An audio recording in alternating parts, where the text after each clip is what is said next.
Morning everybody. Today we're going to talk about religion and mind control. So all religion is made up. It's designed to control a race.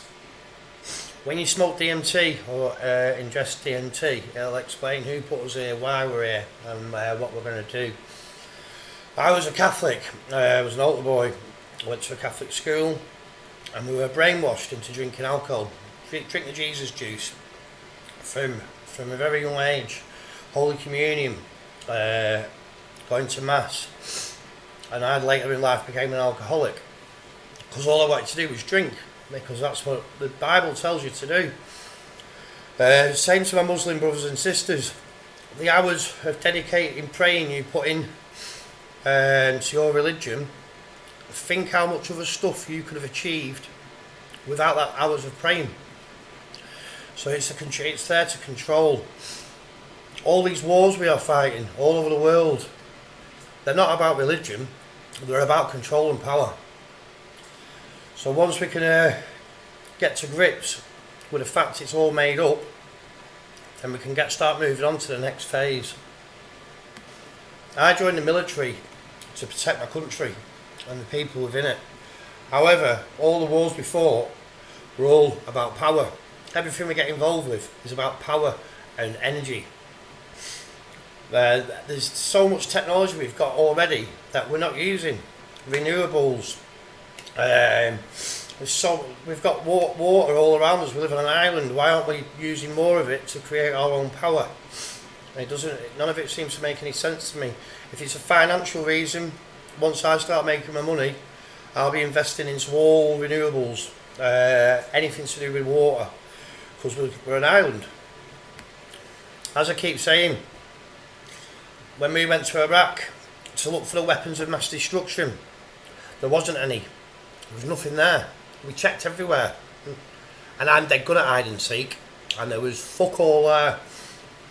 I want Tony Blair to be tried at The Hague for war crimes. I want him to write a handwritten letter to every soldier and the families of the living and the deceased, apologising for the war that we went to, for the weapons of mass destruction that weren't there. I'll give Tony a little chance. If Tony wants to have a boxing match with me, if he wins, we'll brush it all under the carpet like we have done since 2000.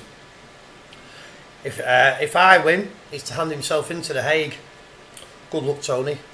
You're going to need it, baby. I'm working a lot with the guys from the immigration barge. Now, old me was like, the immigrants, blah, blah, blah. But actually, they're all genuinely really nice people. All come from troubled worlds.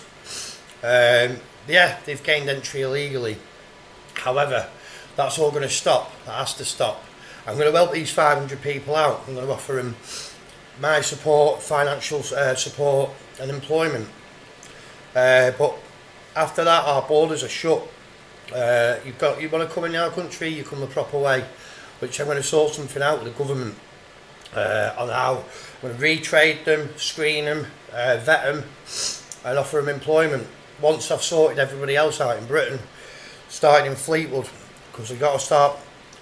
Charity starts at home. So I'll fix Fleetwood, I'll fix the rest of Britain, and then we'll deal with the rest of the world. And these guys off the barge, they are actually amazing people. I go and share bread with them quite a lot, and they've got good stories, and they want to integrate, and they want to be like us. They are, like I say, they're genuinely nice people. You've got to give everybody a chance. Mankind, be kind to man. You know what I mean? Imagine if it happened in our country. Imagine if our country had a civil war and we were fleeing to other countries. We just want help. We won't want persecuting, executing, torturing. We just want help. So you've always got to think that. Do you know what I mean? We're all made of stardust. We're all made of the same fabric.